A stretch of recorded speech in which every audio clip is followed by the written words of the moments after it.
A paz do Senhor, povo abençoado, povo querido, a noiva do Cordeiro. Nesse momento eu venho aqui mais uma vez para trazer uma mensagem para a tua vida, para as nossas vidas, aonde o Senhor tem falado com a sua igreja nesse último dia.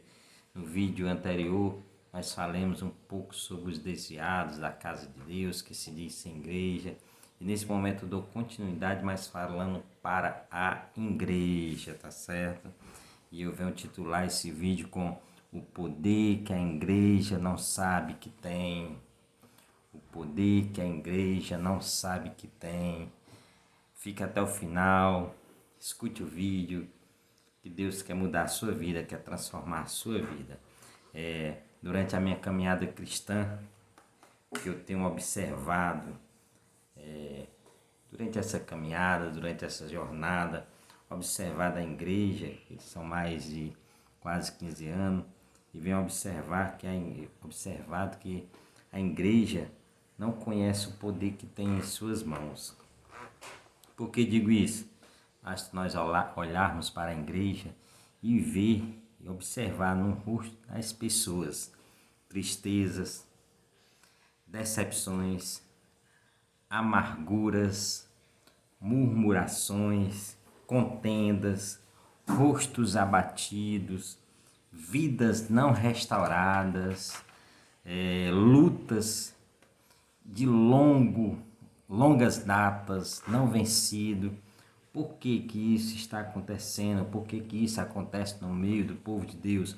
Porque muitos de nós, e nós estamos incluídos, não sabemos usar o poder que Deus nos delegou. Lucas, capítulo 10, versículo 19, Lucas capítulo 10, versículo 19, a palavra de Deus vem dizer assim: eis que vos dou poder para pisar em serpentes e escorpiões, sobre toda a força do inimigo, e nada vos fará dano algum. Eis que vos dou poder para pisar. A palavra pisar, para pisar sobre serpente, você só pode pisar aquilo que está abaixo do seu joelho. Nós só podemos pisar em algo que esteja abaixo dos nossos joelhos. Não tem como nós pisarmos algo acima ou na altura da nossa cintura, não tem como. Então, o que nós precisamos entender é que nós não podemos deixar o inimigo crescer sobre as nossas vidas. E é isso que tem acontecido durante essa jornada da tua vida cristã, da minha vida cristã. E essa palavra poder, ela significa dinamite. É como se fosse uma dinamite verdadeira que você pegasse e jogasse sobre as circunstâncias da tua vida, sobre essas lutas que você tanto enfrenta há muito tempo. Só que esse poder, ele só é ativado quando eu entendo que eu tenho esse poder, que esse poder já está disponível para mim. Quando Deus diz assim, Jesus diz em Mateus, deixa eu abrir aqui a palavra, Mateus, capítulo, é uma mensagem bem rápida, nós estamos com o propósito de trazer vídeos curtos para que você não venha se aborrecer, tá certo? E tenha a paciência de escutar, que são vídeos de 15, 10, 20 minutos. É bem tranquilo os vídeos, tá certo? Para que você possa escutar as mensagens. Mateus capítulo 16, versículo 18, a palavra de Deus diz assim: pois também eu te digo que tu és pedra, e sobre essa pedra edificarei a minha igreja. Olha, e as portas do inferno não prevalecerão contra a igreja. As portas do inferno não vai prevalecer. Isso significa o quê? Não é o inferno que está te atacando, mas é você que precisa atacar, derribar as portas do inferno. É você que precisa derribar com o poder dinamite para tirar o que o diabo roubou da tua vida. Em João capítulo 14, versículo 12, a palavra de Deus diz assim: na verdade vos digo, que aquele que crê em mim também fará as obras que eu faço, e a fará maiores do que estas, porque eu vou para o meu Pai, e as fará maiores do que a que Jesus fez. Alguns teólogos podem até dizer que não é assim, não é dessa maneira. Mas se você entender a palavra literalmente, é isso mesmo que está escrito. Você tem o poder de fazer até obras maior do que o próprio Jesus fez. É isso que ele está dizendo na realidade. E a igreja precisa entender o que ela é, o que ela tem, as ferramentas que ela tem disponível. Amém? A Bíblia diz em Colossenses capítulo 1, versículo 18, que Jesus Cristo é o cabeça do corpo. Jesus é o cabeça do corpo. Jesus é a cabeça, tá certo? Da sua igreja. Se Jesus é a cabeça do corpo, no próprio Colossenses, deixa eu abrir aqui a palavra de Deus para Colossenses capítulo 1, versículo 18. A palavra de Deus diz assim: e ele é a cabeça do corpo, da igreja. E ele é a cabeça do corpo da igreja. Em Colossenses 2,9, ele já diz assim: porque nele habita, presta atenção essa palavra, corporalmente toda a plenitude da divindade. Se Jesus é a cabeça, na cabeça é onde tem a visão. Na cabeça é onde tem a visão. Então, a igreja é o corpo. A igreja se guia pela visão, pela cabeça.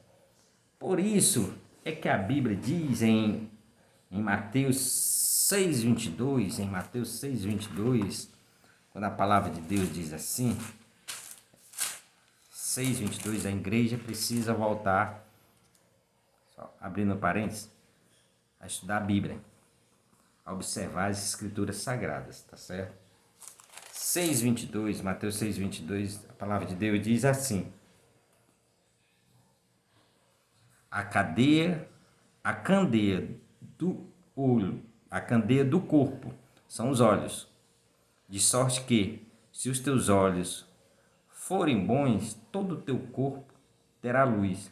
Porém, se os teus olhos forem maus, todo o teu corpo será tenebroso. Se, portanto, a luz que em ti há são trevas, quão grandes serão tais trevas? Isso significa o quê? Que a visão está na cabeça em Jesus Cristo. Os olhos. Se os meus olhos são maus e tudo é treva, é porque a cabeça não é Cristo. Não é Cristo Jesus. Mas se é Cristo Jesus, todo o nosso corpo, todo o nosso ser precisa ter luz. Então, se Jesus é o corpo, toda a cabeça, se Jesus é a cabeça, desculpe, se Jesus é a cabeça, todo o corpo terá saúde. Se você entender que você é corpo, como diz, Colossenses 2,9, nele, Colossenses 2,9, habita corporalmente. Corporalmente é o quê? A igreja. Toda a plenitude da divindade. Toda a plenitude da divindade está na igreja.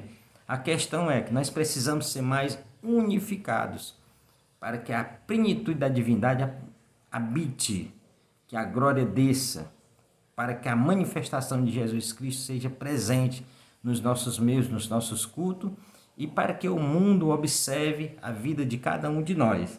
E continuando, Isaías, para dizer, dar mais, certificar mais ainda que Jesus habita corporalmente, que o Espírito Santo habita corporalmente na igreja, vem dizer Isaías capítulo 9, versículo 6, o governo estará sobre os seus ombros.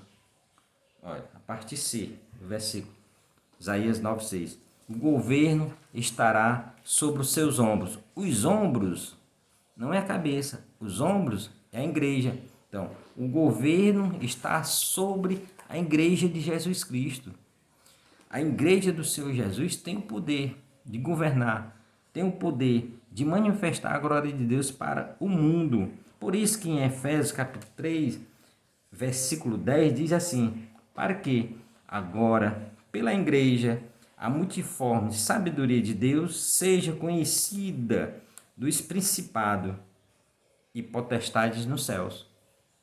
Você entendeu que texto maravilhoso, que tremenda palavra para a tua vida quando você entender que em você Cristo habita, Jesus Cristo habita, toda a plenitude da divindade habita dentro do seu ser, no meio da igreja, e o inimigo batalha, gente, para que a igreja não entenda isso, para que a igreja fique murmurando, se justificando, se lamentando, chorona, porque nós temos uma igreja chorona.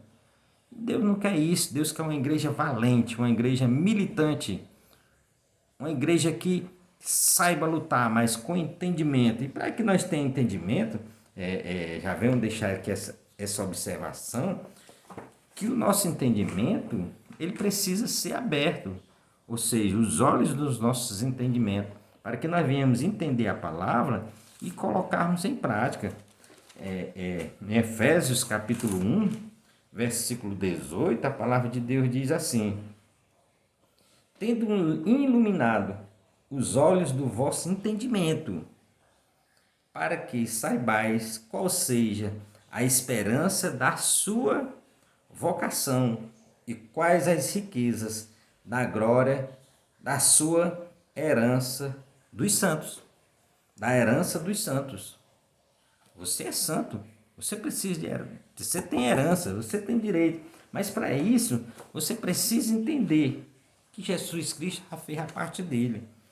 E nesse momento, deixo mais um texto para nós concluirmos esse vídeo. Eu me lembro daquela parte de Moisés diante de Deus, em Êxodo capítulo 1, quando o próprio Deus diz assim: eis que eu te tenho posto por Deus sobre a vida de Faraó.